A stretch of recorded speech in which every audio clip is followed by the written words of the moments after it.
نحمده ونصلي على رسوله الكريم أما بعد فأعوذ بالله من الشيطان الرجيم بسم الله الرحمن الرحيم ولهن مثل الذي عليهن بالمعروف وقال رسول الله صلى الله عليه وسلم قال الجنة تحت أقدام الأمهات أو كما قال عليه الصلاة والسلام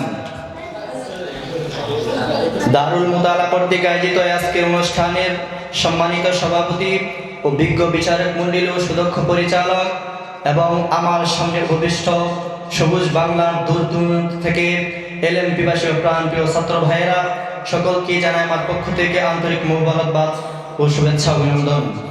প্রিয় উপস্থিতি, আপনারা সকলে অবগত আছেন যে আজকের আলোচ্য বিষয় হলো নারী মুক্তির অগ্রদূত বিশ্বনবী সাল্লাল্লাহু আলাইহি ওয়াসাল্লাম। প্রিয় উপস্থিতি, এই বিষয়কে সামনে রেখে কিঞ্চিত পরিমাণ আলোকপাত করার চেষ্টা করবো মা তৌফিক ইল্লা বিল্লাহ। সুপ্রিয় উপস্থিতি, যখন অমানিসার ঘোর অন্ধকারে নিমজ্জিত ছিল গোটা মানব জাতি, যখন অনাচার ব্যভিচার পাপাচারে মুখরিত ছিল গোটা দুনিয়ার আকাশ বাতাস, সেই চরম মূর্খতার অজ্ঞতার যুগে যখন নারী জাতিকে মনা করা হতো বংশের কলঙ্ক, যখন নারী জাতিকে জ্যান্ত অবস্থায় দাফন করা হতো, সেই চরম অজ্ঞতার মূর্খতার যুগে নারী জাতির ভুগ্ন হৃদয় চিৎকার করেছিল, ইনসানিয়াতকে এভাবেই ধ্বংস হয়ে যাবে, এভাবেই কি মানবতা দাফন সম্পন্ন করা হবে। সেই নারী জাতির ভগ্ন হৃদয়ের আকুতি পূরণের জন্যই আপনার আমার নবী বিশ্বনবী সাল্লাল্লাহু আলাইহি ওয়াসাল্লাম ইসলাম নিয়ে প্রেরিত হয়েছিলেন। তিনি জনসম্মুখে ঘোষণা দিলেন, আল জান্নাতু তাহতা আকদামিল উম্মাহাতি, অর্থাৎ মায়ের পায়ের নিচে সন্তানের জান্নাত।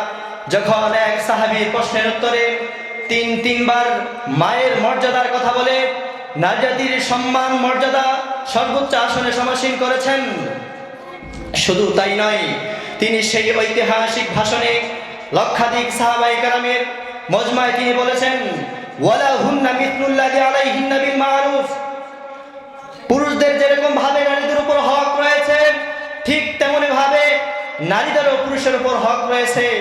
মোট কথা হলো, নারী জাতিকে সর্বসেক্টর থেকে সম্মান মর্যাদা দিয়েছেন। কিন্তু বর্তমান অবস্থার দিকে দৃষ্টিপাত করলে উপলব্ধি করা যায় যে কিছু পশ্চিমাদের এজেন্ট লম্পট আজকে আমার দেশে সম অধিকারের নামে নারীদেরকে রেবস্থান ঘর থেকে বের করে রাস্তায় নিয়ে এসে তাদের উপর চালাচ্ছে নির্যাতন আর নিপীড়নের স্টিম রোলার, ঠিক কিনা? শুধু তাই নয়, বর্তমান পরিস্থিতি থেকে লক্ষ্য করলে দেখা যায় সেই 1450 বছরের পূর্বে সেই আইয়ামে জাহিলিয়াত আবার নতুন ভাবে ফিরে এসেছে, ঠিক কিনা? আজকে যারা এই নারী জাতির সম্মান ও আব্রু নিয়ে ছিনিমিনি খেলতে চায়, আমরা তাদের সেই পুরনো উপমহাদেশের ইতিহাস স্মরণ করে দিতে চাই। যে সময়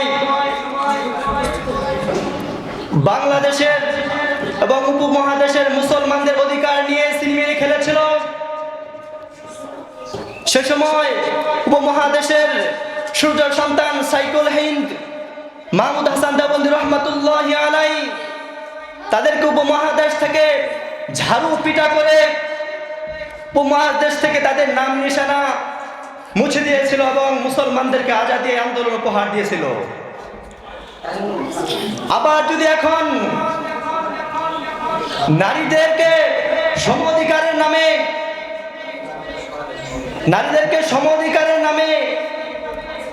তাদের মর্যাদা এবং ইজ্জত নিয়ে ছিনিমিনি খেলতে চায়, এদেশের লক্ষ কোটি তাওহীদ জনতা তাদেরকে এদেশ থেকে তাড়ানোর জন্য এবং বিতাড়িত করার জন্য তাদের বুকের রক্ত ঢেলে দেবে, ঠিক কিনা? সুতরাং এদেশে যদি কোনো বাতিল নারীদের সম্মান নিয়ে ইজ্জত নিয়ে কথা বলে, আমরা তাদের মুখে আঘাত করে তাদের মুখকে ধ্বংস করে দেব, ঠিক কিনা? আল্লাহ তাআলা আমাদের সকলকেই এর উপর আমল করার জন্য তৌফিক দান করুন। সকলে বলে আমিন। ওয়া আখির দাওয়ানা আলহামদুলিল্লাহি রাব্বিল আলামিন।